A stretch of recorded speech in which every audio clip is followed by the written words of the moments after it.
What is going on, everybody? Welcome back to another episode of Operation Hero Talk, the number one podcast for the blurds, the blurdettes, the nerds, the nerdettes, the weebs, and of course the weebettes. What is going on? Very happy to be back with another episode 15, the big 1-5. As always, it is your co-host Dimitri Starks in the building, along with my beautiful co-host Gaki Bunny on the other end. How you doing, Gaki?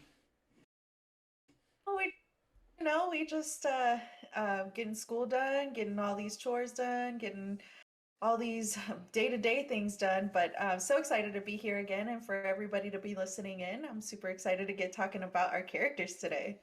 Absolutely. Let that be a reminder to you all. We live normal lives just like y'all. Okay, we got stuff that we got to do. All right. So with that being said, all right. Super happy to be doing this episode today. As you all know, it is Anime Week, so we will be going into we will be doing a deep dive into a anime character and his or her, respectfully, anime their show if they have one. Okay, and with that being said, today is a very special episode, mainly because I didn't want to do this episode. Let me explain. You did it. Let me explain. I didn't want to do this episode because I didn't know anything about this anime or manga, respectfully, right? But when I did some research, it wasn't even about doing research. It was just about, you know what, just stop being a little bitch and just go watch the anime. Just go do it. Bunny had been telling me for weeks to watch it. She said it was really good. I was like, all right, you know what? Cool. It's cool. I'm going to watch it. All right, I'm going to watch it. So I went and watched it. First episode, me wasn't really impressed. But I got to say, as it kept going, I was like, you know what? This is actually this is actually pretty interesting. The dialogue could be not the dialogue, because the interaction between characters I love. I love the interaction between characters in the show. It's actually Absolutely. really funny. The it's mainly the the way they explain the way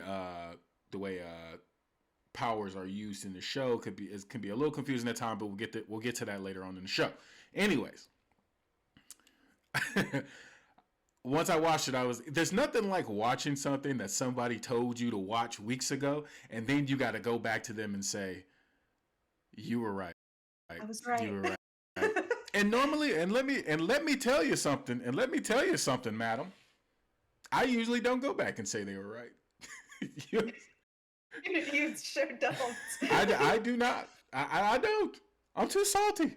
I admit it. I admit I admit my flaws. Okay. So it's a thing. It's a situation. This is going to be, ladies and gentlemen, the first episode where Dimitri is eating crow the entire episode, basically. Because I got to talk about something that I like. I got to talk about a character from a show that I like that I didn't want to like because I didn't want to watch it. So it's gonna be a rough one for me specifically. Woosah.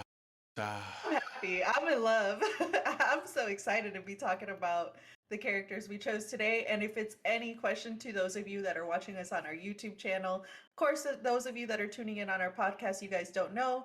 But today I am cosplaying the king of all curses. And I am, of course, talking about Ryoma and Sukuna. Um, which without him, there would be no other curses to even worry about. Exactly. Um, Sukuna, I got a lot of questions I want to ask about. I got a lot of stuff that I want to get into about him specifically. Of course, we get into his human, the person whose body he's basically sharing. I will He's let inhabiting, yeah. I will let Bunny say his name. That's Yuji Itadori. Yuji Tagori. Very nice kid. Okay. So let me just get it. So innocent, Get right? into my speech. Let me just get into my speech because I know that's 2% of why you guys listen and watch the show is for my speech, and I appreciate those 2%. All right. Like Let's he's see. even pulling out the iPad. He got notes. All right, This is let's about see. to get real Let's see serious, y'all. here. Mm-hmm. Mm-hmm. Mm-hmm. I didn't write anything down. All Of course. right. Now, let's get. Okay, so I've done a lot of talking about formulas when it comes to TV shows. Anime is no different. Now, I don't want to spend too much time talking about formulas, but I do want to talk about this show and as it relates to the main character. When we think about the main character, Yuji, right? Itadori. Itadori is Yuji probably Itadori. Yeah, Itadori. Yuji is his last name, right? Itadori. So when we think about the main character, Itadori, and then we on the flip side we think about Sukuna. So there's a lot of complexity to both of these characters. It's There's a lot of complexity to both of these characters, and there's a lot of, I think, unresolved, undiscovered reasons as to why they just just do not get along. This is a mission. This is a mission. This is a show kind of where we pretty much already know the end, but we already know the end, but the journey is really what's making it enjoyable to watch. I'll give you an example. Think of it like this: My Hero Academia, and I won't get great into other example. I won't get into other animes too much, but My Hero Academia, it's the exact same thing. You you hear Midoriya say, and I believe it's the second episode or the first. Don't quote me on that. He says, "This is the story of how I became the greatest hero." Now, that being said, right, there's no guarantee that he's gonna live through the experience, right? But we know what the ultimate end result is gonna be. Same thing, same thing in this show, Jujutsu Kaisen. Jujutsu Kaisen is the name of is the show. Obviously, you know the character, you know the show. It's the same thing here in this situation because we know that he's the only one who can harbor Sukuna's power, excuse me. And we know that eventually him ingesting all of these parts, no matter how strong he is, no matter how strong his willpower is, if he does not get better, he's getting better all the time, but if it's not up to the level it needs to be, then his body's going to get completely taken over. And that we can't have. He even said it himself in the show or in the manga, if you read it, because I'm pretty sure that he said it in there too. Uh, I If I don't get stronger, then I won't be able to decide how I die. So he knows he's pretty not he knows, but he's pretty much come to terms with the fact that eventually this process, this thing that he's doing, it's gonna kill him. It's gonna lead to his death. But as long as it leads to Sukuna's death, he's okay with that, right? Now let's go to the flip side of this. Let's go to the flip side of this, and Bunny, I want you to explain Sukuna's. I want you to explain the basically how you know Sukuna's journey is related to his host and how whether you think whether you think they'll coexist together or where you think that's basically impossible. Go ahead and expound. Well, for those of you that have not watched Jujutsu Kaisen, I have to put in a spoiler alert. Just here, just so that you guys know. Again, it's minor spoilers, but it's still spoilers anyway. Um, as my wonderful co-host pointed out, that Sukuna is in fact inhabiting Itadori's body. The way that happened is Itadori ingested a finger of Sukuna. Now, Sukuna is the king of all curses. He has 4 hands, so in other words, 20 fingers. All of those fingers were separated when they were ultimately able to kill Sukuna, but they became cursed objects. And these cursed objects attract more and more strong curses that want to take in Sukuna's power to level up themselves. Itadori, in a let's call it a fit of passion, in trying to save some people and trying to save his friends, ingests Sukuna's finger, and then becomes inhabited by Sukuna, which in turn does lend him some of his power. The catch to that is that Sukuna and Itadori, this is like a 1 in a million chance. The fact that somebody on the planet was even able to ingest Sukuna's finger and not immediately fall and become a curse themselves. So it's a little bit interesting how that kind of starts off. But Itadori does eat Sukuna's finger, and he does so to save his friend and friends that he's made, and he is like happy to die about it, right? Because he's just this innocent kid that wants everybody to have a good death. He wants everybody to not have to suffer as they're dying, and he's okay with being the person that has to take on some of that suffering as long as he feels that his death is worthy at the end. So, on the opposite hand, you have Sukuna, which is just he wants to live. He's like the opposite side of that coin. He wants to live and he doesn't care who is harmed or who dies because of it. He just wants to live and he wants to be out there and he wants to, excuse my French, fuck shit out. He's just ready to go in and just, do what curses do.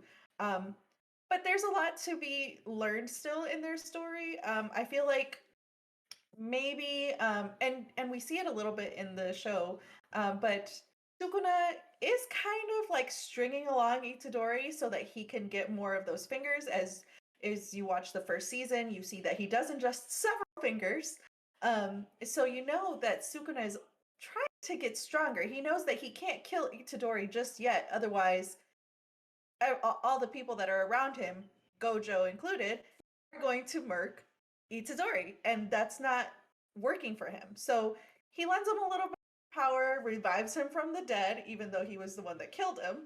And we see that, he kind of picks and chooses when he's willing to help.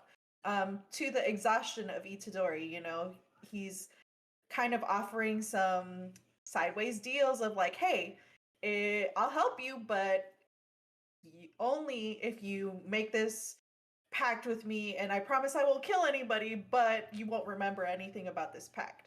So there's a lot of facets to this. I think that in some ways they do get along because they are inhabiting the same body, but it's like twins, right? Like they have the same face, but they don't always see eye to eye. No, no, I totally get you on that. I think that for these two characters, it's actually so interesting because there's a lot of depth. There's a lot of depth to each character, and the fact that not much is known. Maybe in no spoilers, Bunny. Maybe it's because I didn't. Well, I paid attention. I paid attention. I didn't get to finish the whole season. I still got a few episodes to go. But at the same time, there's a few things that we really don't um, know. We don't really get into Itama's past really that much in the season, which is something I'm hoping that they'll expound on more in the second season. And while we do know about Sukuna's past to a certain degree. There's still a lot left to be discovered when it comes to these two characters. So, one of the most interesting things to me about Sukuna is the fact that you know King of Curses, true, but never forget everybody. He's originally human. So Yes. so Yes. so so basically he was a human back in the day, and he managed to get that powerful. And it's and my whole logic around wanting to see more involvement into more showing of a backstory, excuse me, of why he got that powerful was because, dude, how the fuck do you become that powerful to the point where you basically where you basically become the king of curses while you're still breathing? It's interesting. And it's so much more than just he becomes the king of curses, right? He actually morphs. Like he's no longer just a human person. Like as we see through like various I mean, if you look up a trailer, you're going to see that he grows like mouths and eyes out of like random places, or like the fact that he grows an extra two pair of arms or sorry, an extra two arms so that he has 20 fingers, and those are the cursed objects they're trying to collect the entire time. But I think that there's a little bit of that is expanded upon, um, or will be expanded upon in season 2 of the anime, and is expanded on in the manga. I'm really, like I said, I'm really excited, and I'm also really excited to see what is essentially the prequel of Jujutsu Kaisen in the form of the movie that is coming. Last I saw, it was going to be coming to the U.S. in February, but then before that, there was stuff that it wasn't going to be coming until the summer. So it's still up in the air. Hopefully, we'll hear fairly soon when that'll be, because I would love to get to know more about the backstory. Prior to Itadori, I do have to mention that the new movie that has already been released in Japan and that is coming to the U.S. hopefully in February does not feature Itadori or Sukuna. So while I'm sad about that, I am excited to get to know more about those characters. Absolutely. Which brings us to our new segment in our podcast. We obviously want to make this podcast fun, and I mean, come on, of course it's fun. I mean, look at me, look at Buddy, it's fun.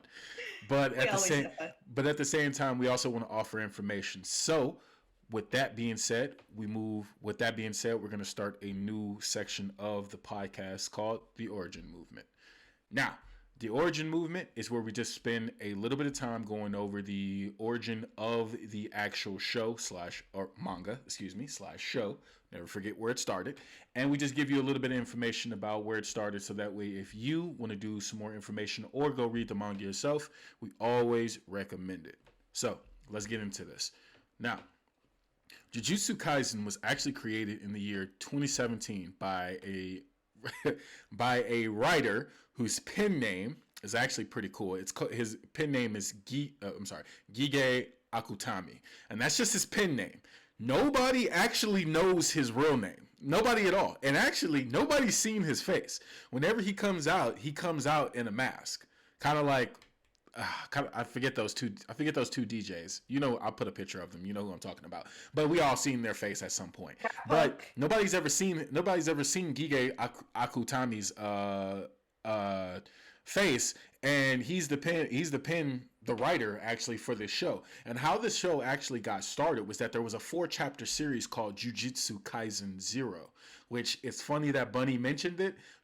Those 4 chapters, Jujutsu Kaisen 0, are a prequel to the Jujutsu Kaisen series and are actually the idea behind the movie.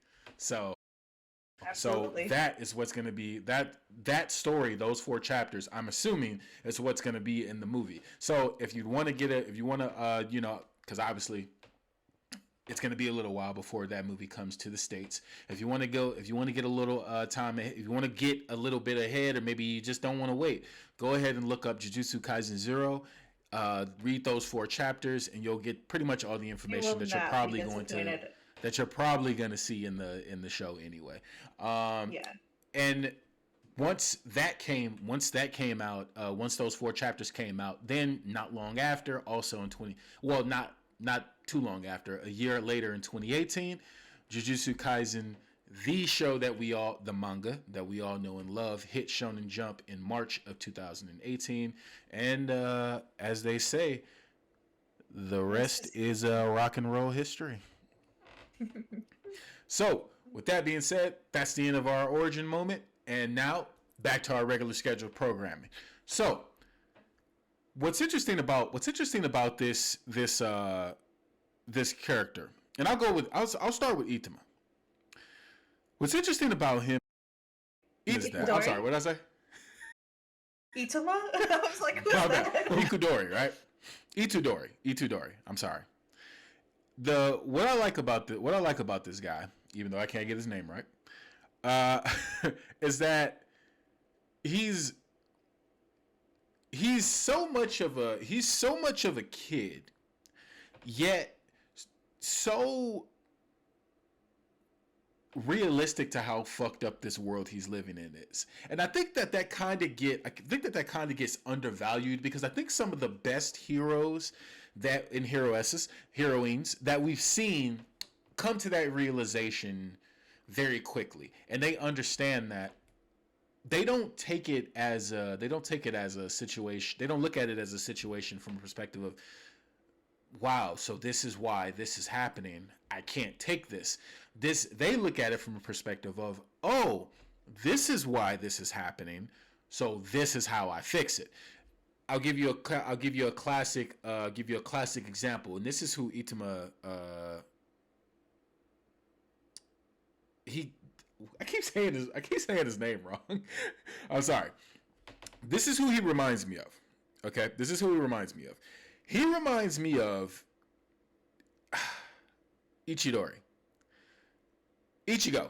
I say Ichigo. I say Ichidori. I'm sorry. He reminds me of Ichigo. Let me explain. Let me explain why he reminds me of Ichi.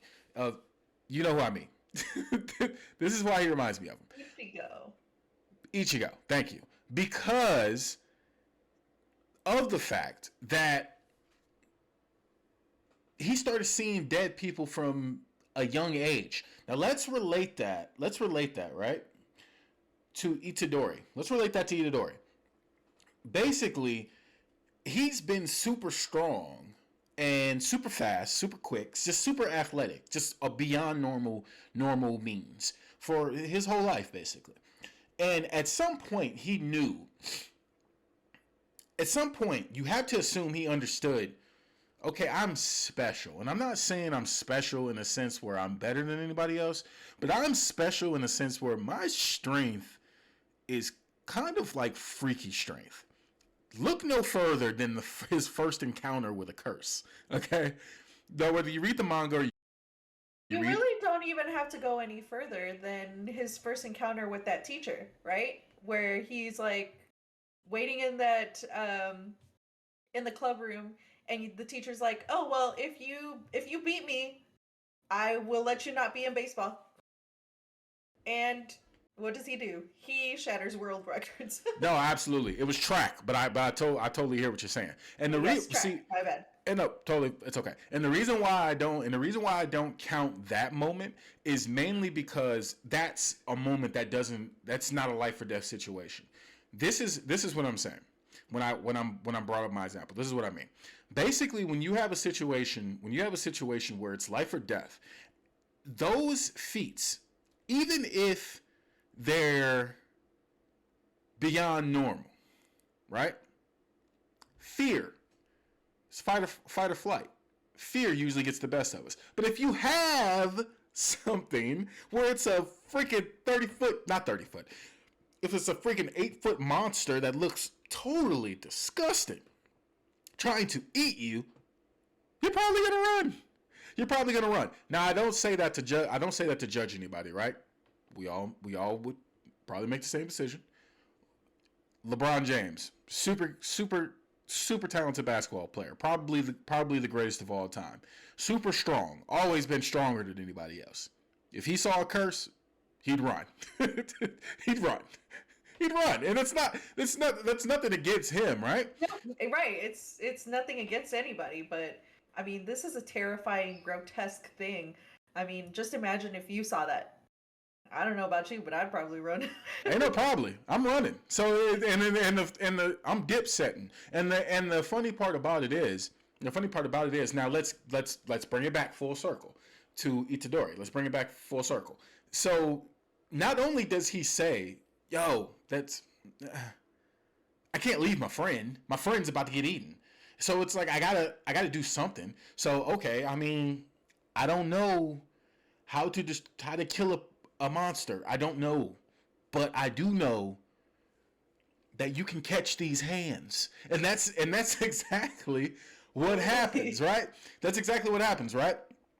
Obviously, in a normal situation, he shouldn't be in that situation, but at the same time, he is, and it's exactly related to, okay, I see the world is kind of fucked up because it has something like this in it, right? It has something like this, something as vile and disgusting as this shit. I'm putting a picture, a video over here, okay?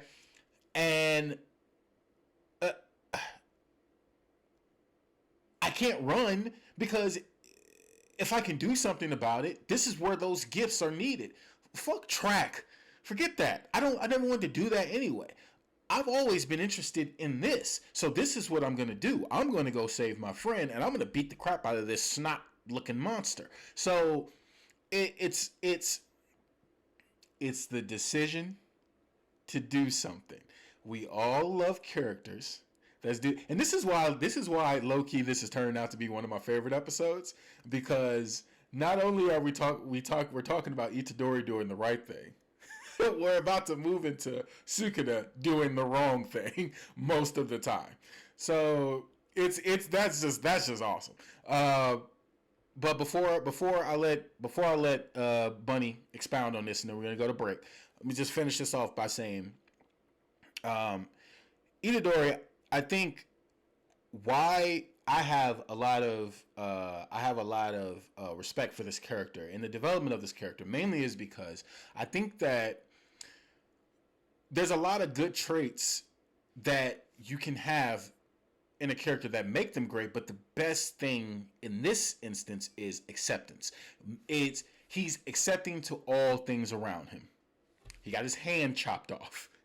He accepted it. He was about to be executed. He accepted it. He was told the only way he was not going to be executed is if he found all of Sukuna's fingers, ate them, and then got executed. He accepted it. He's hunting curses for a living now. He accepted it. He was just a high schooler a week before that. Just a normal high schooler. And now he's doing this. Acceptance of what was, acceptance of what cannot be, acceptance of what is now.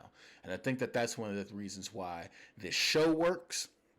And there's another reason why the show works, but I'm gonna get into it to the end, because I think I'm gonna save it as it's a surprise even from Bunny, because I haven't mentioned it yet, but I'm gonna mention it at the end. Go ahead, Bunny.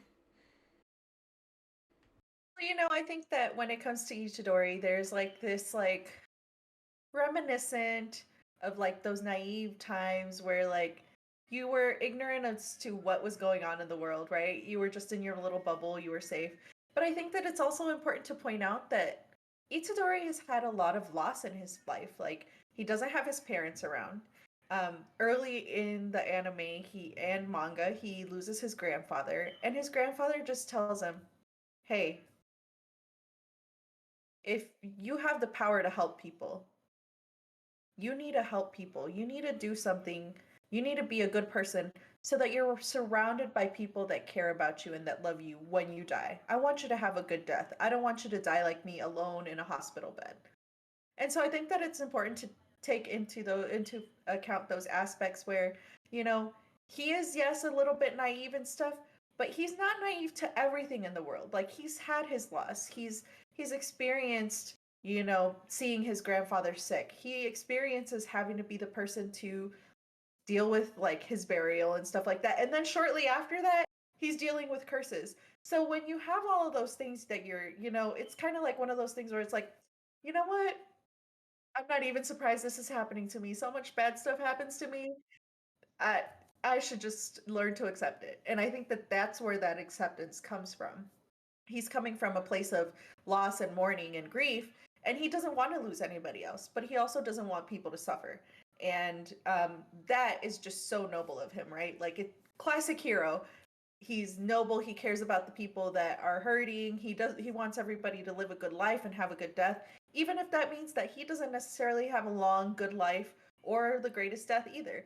um yes, he wants that, but he wants his death to mean something, regardless of how he dies.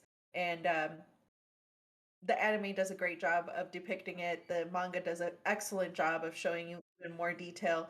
But yeah, I mean, I think that Itadori overall, great character development. Excited to see more in the second season.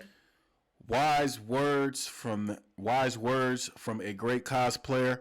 And with that being said, okay, we are going to go into our break and we are going to come back fresh, primed, and ready to get. We'll talk a little bit more in the second half about Sukuna. We'll get more into his character. Bunny's really going to be the one talking in that section of the show because mainly I don't know a lot about this guy. I just know that he is a colossal dick. So it's basically so I'll basically just be talking pretty much about that. But we'll go a little bit more into about Sukuna, and then we'll go more into about how they coexist together, and then some things that we like from the show, of course, some things that we don't like from the show, and then we'll go ahead and ride out with that. So hang tight, we'll be back. Don't go anywhere. Seriously, don't go anywhere. We'll be back. 2,000 years later.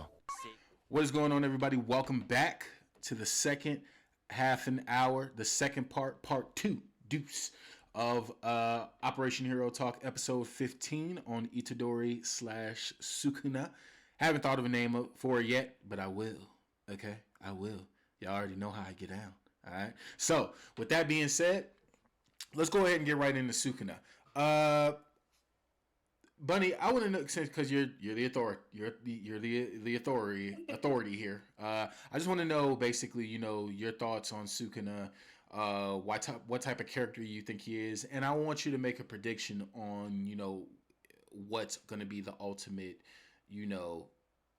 end for him. Is he going to be a good guy? Is he going to what's going to happen?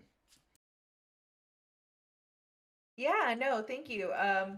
So Sukuna, oh my God, there's so much that could be said about him. I think number one, he stands a little bit for a little bit of comic relief, although maybe not to the same level that we see other characters in the show.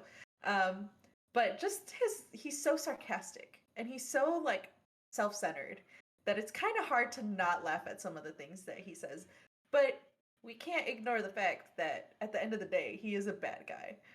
Unfortunately, he's also inhabiting our hero's body, so it's not like you can completely hate him. But I think that there's a little bit of cross influencing going on. Itadori is starting to get a little bit more understanding of like, you know what, sometimes things are what they are, and I can't really do much about them.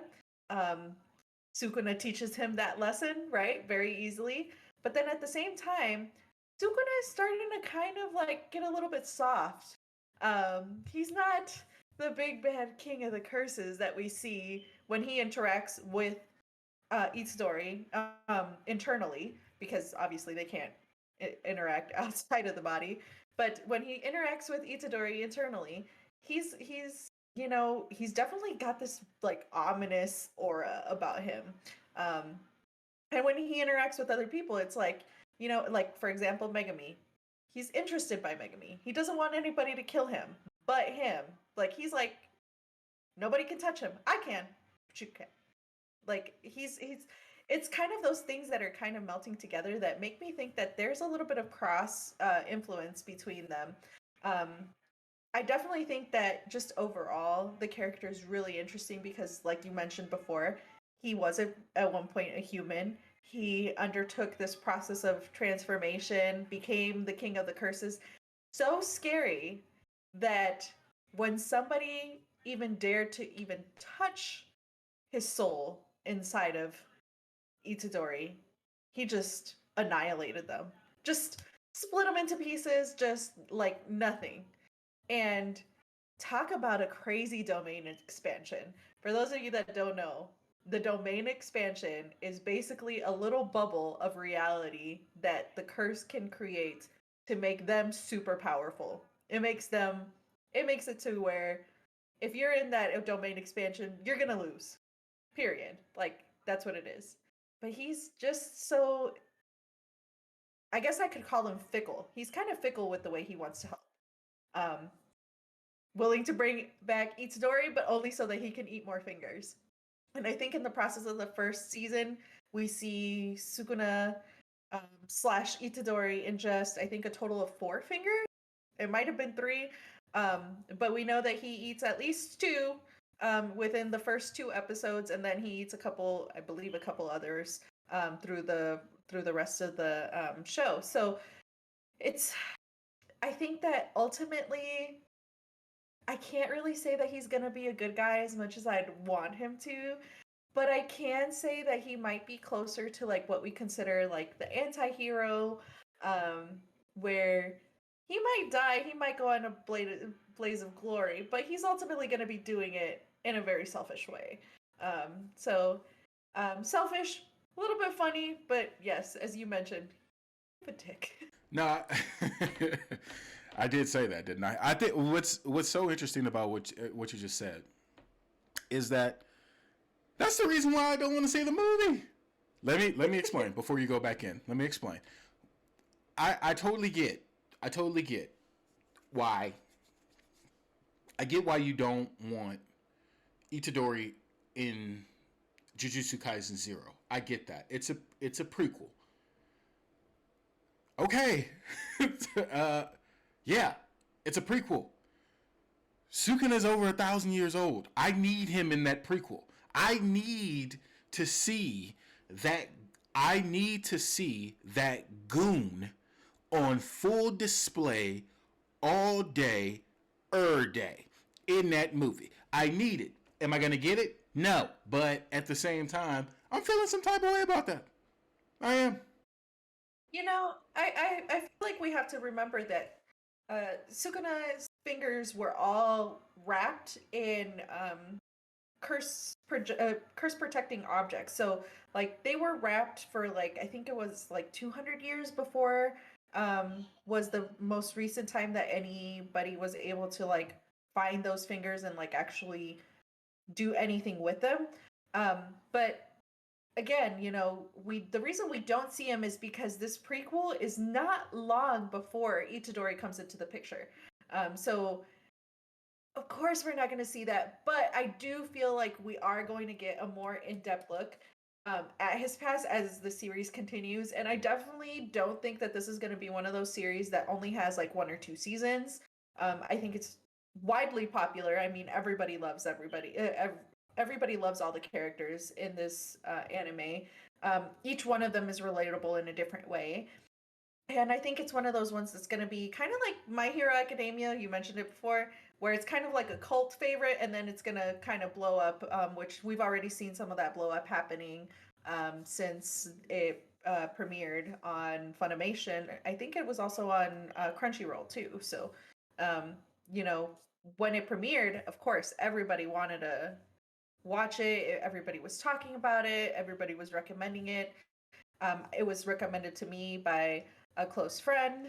So definitely something that I recommend everybody watch. But again, this movie is taking place not long before that. This is taking place in the time where Gojo is kind of growing up and coming into his own. So we can't expect Sukuna to come out in this movie. Um, but it is going to lay a lot of groundwork for what is where all the characters are kind of currently at. You'll see some people that are, you know, kind of influencing the younger generation, or even parents to the younger generation that we're watching in season 1. So Absolutely. No, I totally get that. That makes me feel a little better. Let's get into Sukuna a little bit. So this mother. Okay. So I don't have a lot of nice things to say about him, but I will say this. I will say this about him. He is a man that is very sure of himself. Uh, it's very difficult for me. I'll put it like this.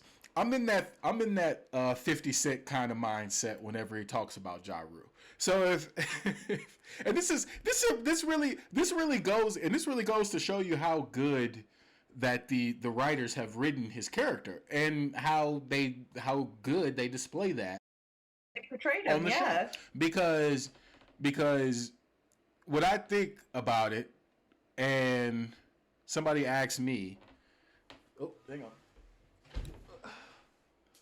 Somebody asked me, hey, what's say one nice thing about Sukuna. The only thing I could think of is, oh, he's alive. Dang, it's like that. Like you couldn't even like be like, you know what? Well, he's the king of something. Like He's alive. No. Okay, wait. I feel like you're underselling him. I'm not underselling him. I just think once again he's a colossal dick. He's okay. If we're being realistic, he's very funny. He's a hell of a fighter. You could tell there's a level of, but this is how I am. This is just who I am as a viewer. I'm that type of viewer to where if I don't know much about a character and I can clearly tell 100% that there's a lot of complexity to this character. Something is going on, right?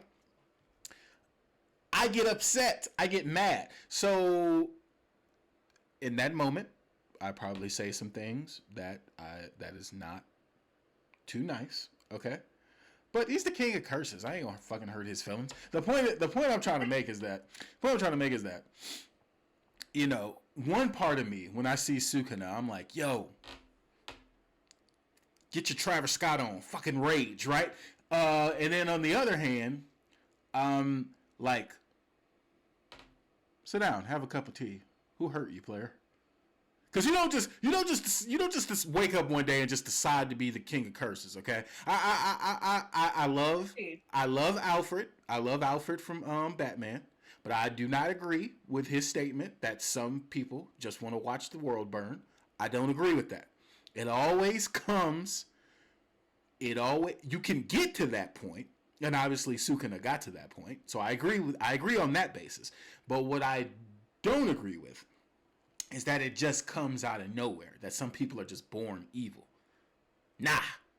Something happens. Something happens that either they get interested in, they get traumatized by, that happens and that pulls that trigger. Sukuna is no different. So me as the viewer and as the reader, I want to know, what's going on, man? Let's talk about this. What's going on? I want to know. What's happening? I mean, am I wrong in that? I think you are. I think that you brought up a good point. You know, this is definitely somebody that experienced some sort of pain in his life, whether it be like spiritual or maybe a lost lover or a lost family member, we don't know just yet. Definitely a lot of layers to him, like any other character, especially in this series. But I think that it's important to keep in mind that, you know, we're still getting to know all of these characters. Like we have not elapsed a lot of time in this series as of yet. Like we need to keep in mind that it's only been at most like a few months that these kids have been at it hunting these curses at Jujutsu Tech.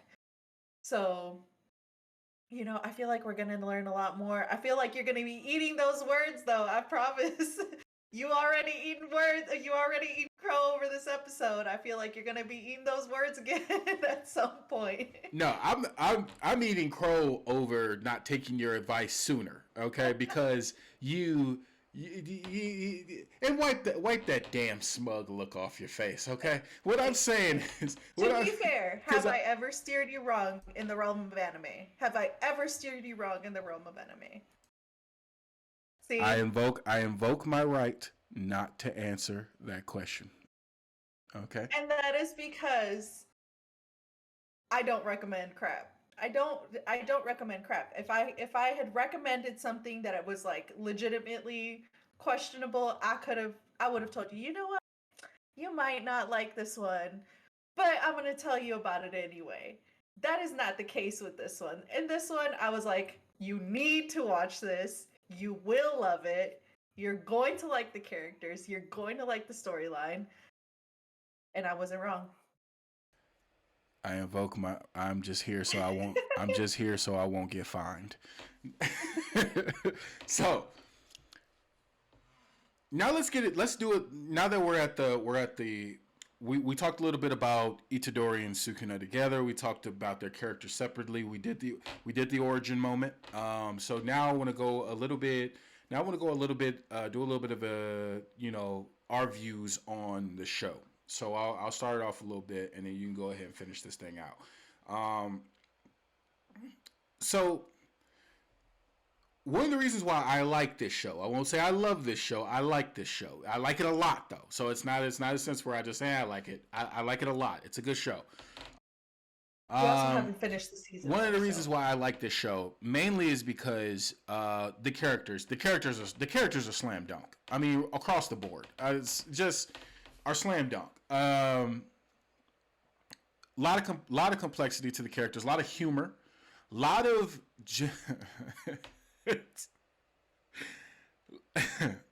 Okay, I knew I was gonna say this without laughing. A lot of human moments from people with power. A lot of B words being slang around. I don't know how many times I done heard somebody get called a bitch in this show, and I am here for it. I'm like, look, look. This is okay. All right, y'all got this down. There's that. So the dialogue is amazing. The fucking battles, ladies and gentlemen, they have pulled me into my soft voice very prematurely early in the show, but I have to say, these battles are a fucking one, literally. Okay, and what I love about it is that there's a perfect balance between talking and fighting. More fighting, less talking. And because, back to my normal voice, we all know Dragon Ball Z pretty much taught us the lesson on that, right? I mean, they even learned from that, right? From Dragon Ball Z to Dragon Ball Super, they learned, okay, we don't need y'all to. A fight shouldn't last 16 episodes, okay? Like, a fight shouldn't last 16 episodes, okay? It shouldn't. All right, so less of this, Modi's hands, and I think that Jujutsu Kaisen gets that very well. Visually, the battles are amazing. The battles are just great visually. A lot of I don't know if you guys noticed this. A lot of dark color tones in this show. And that's one of the things I like about it. Like, not because they're dark, obviously. I'm just saying. Like, not that it's not race related, obviously. But what I'm saying is a lot of dark color tones, it gives you a ominous feeling. It gives you a dark feeling to let you know that because this is essentially, while there's humor, while there's remorse, right? This is a dark show, right? This is a super dark show. And we absolutely, cannot forget that a lot of good moments, a lot of sad moments as well. Bunny, can you expound on that, please? Am I wrong in any of this, the stuff that I like? I mean, what do you like about the show? So, a lot of the same things that you mentioned. So, the characters, their development, great expansion on those characters. Obviously, we are looking forward to more expansion on them. But just from the beginning, you start to fall in love with this main character because you can see that he's a good kid. He's a nice guy that just wants everybody to be happy. So already you see it from the beginning. There's going to be the warm and fuzzies. But very early on, you mentioned that, it's dark. It gets dark really quickly. The dark color schemes, the fact that when they're fighting curses, it tends to be at night or in a dark building or in an abandoned building. But you can also see that color shift when they're in good times, when they're hanging out, when they're having fun, when they're laughing. You tend to see those bright tones come out in it. So the artwork in it is just absolutely amazing. The fighting sequences are, again, A1, like you said. I don't think that there's not a lot of animes that have that great balance, like you mentioned.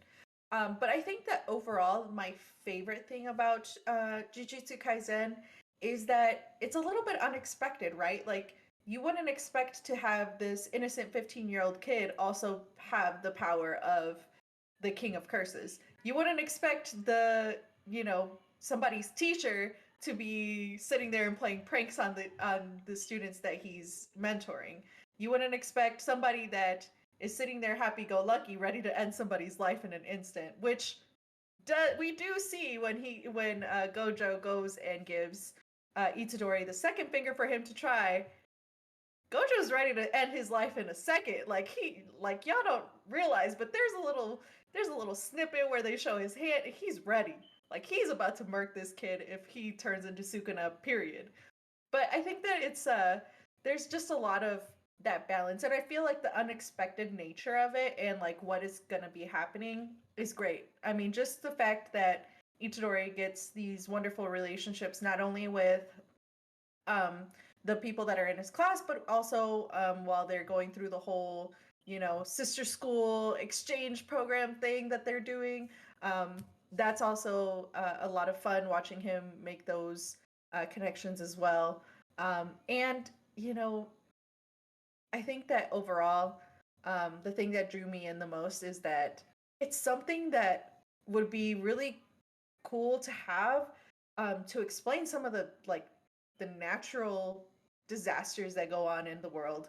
It's almost like you could be like, you know what? Yeah, that would make a lot of sense if there's this evil spirit or this curse that is doing these things that end up hurting people. It's kind of a nice way to like formulate those without turning it obviously into something that's too dark, even though it is, as you mentioned, quite a dark anime, in that there is a lot of blood and gore and a lot of people that get murked in the end. So, but overall, great anime. I definitely recommend it to anybody that is, if you like Demon Slayer, if you like My Hero Academia, if you like, a lot of these popular animes, you're gonna like Jujutsu Kaisen. Okay, no, you're absolutely. I gotta give you. I gotta say something about that.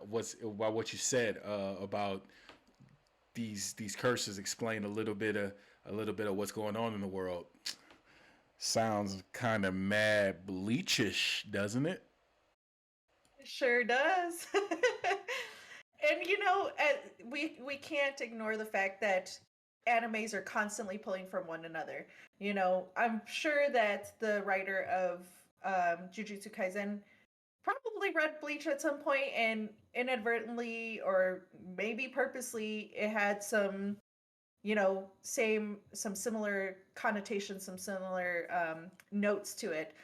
Just like when we see Hunter x Hunter as opposed to Naruto.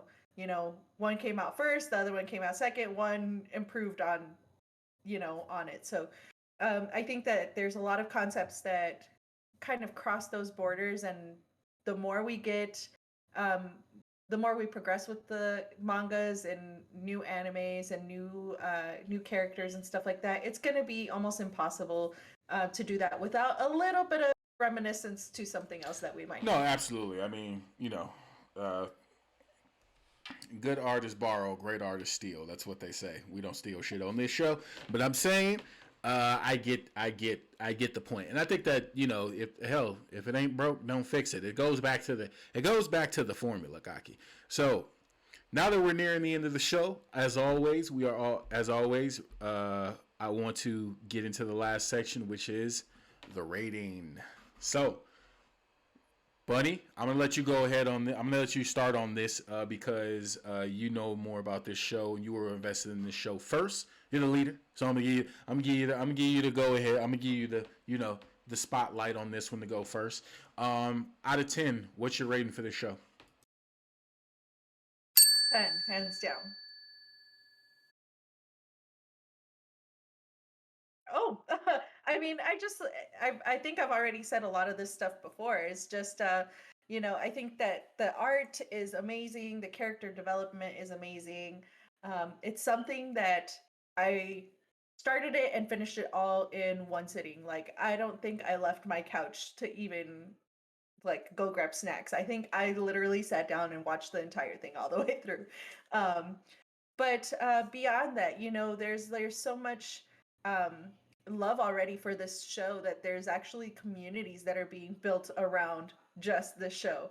I know a lot of people that I've seen on TikTok, Instagram are already trying to call Sukuna daddy. But there's a little bit of a lot of things going on there. So I think that overall, I like the art, I like the writing, I like the characters. For me, Ooh, it's an easy one. The Sukuna daddy thing, yeah, trust me.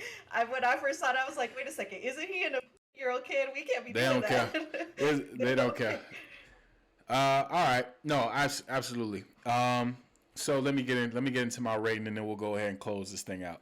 I gave this show an 8 out of 10. 8 out of 10 with the ability to improve. Mainly because one, I haven't finished the season yet. But from where I'm at right now, from what I've observed, there are just a couple things that I would like to see. And maybe I will see them when I finish the show. Don't know. That's why I've given it an 8 out of 10 so far.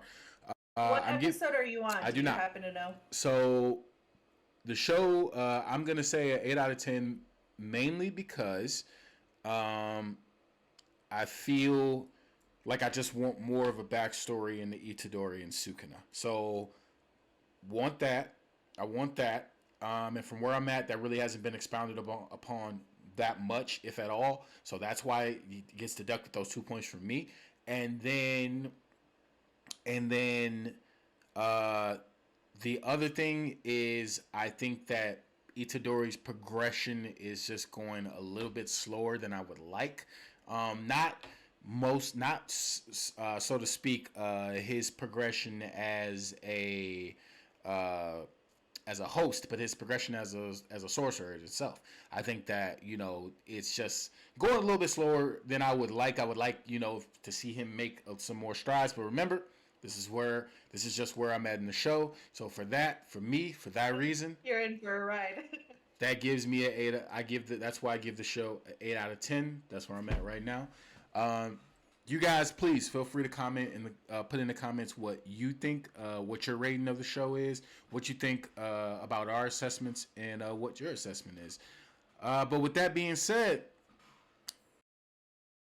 before we go, also remember, follow us on our socials. They're going to be linked down below. Make sure that you follow both of your co-hosts as well as our various pages. We have TikTok, we have Instagram. You can follow us on YouTube under M.A.D Nerd Talk. We are Operation Hero Talk is a part of a larger project, so you will soon be seeing more of us in a different capacity. So we're very, very excited to be bringing you guys all of that. But Operation Hero Talk remains our talk about all these amazing heroes and villains that we are always talking about. If you have more that you want to let us know, if you want a specific character to be portrayed, or if you want us to look into something, or even if you want to co-host, let us know down in the comments. Get to following us, and you can follow us on all of those platforms. We love to hear from you and interact with you guys. In addition to that, we will be soon hopefully be starting a Twitch stream that we can have you guys come in and ask us some live questions in the chat. So again, this is a work in progress, so we will keep you guys posted on that. But please let us know what you guys are thinking. Follow us. I know I am mainly active on Instagram, so if you guys want to get to know me, you can always follow me on there. For Dimitri, I think you're most active on Instagram and TikTok, right? So definitely get to know us. We're looking forward to hearing from all. Absolutely. Just stole the social media explaining right from under me. That's what I was getting to. I was getting to that, but totally fine. No, totally fine. If you're watching us on YouTube, go ahead and click the bell so you'll know when we drop a video on this YouTube channel, which is known as M.A.D Nerd Talk. You see the emblem right there? Yeah, that's our YouTube page right there, and that's where you, the viewer, can look and listen to all of our podcast episodes, as well as any videos that we drop on there.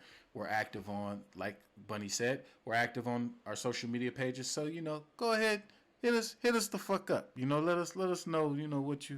Let us know what you want to do. If we can make you an offer you can't refuse. It was. I feel like I had it a little bit, but it kind of tailed off there at the end. Either way, with that being said, see you guys later. Love, stay swift.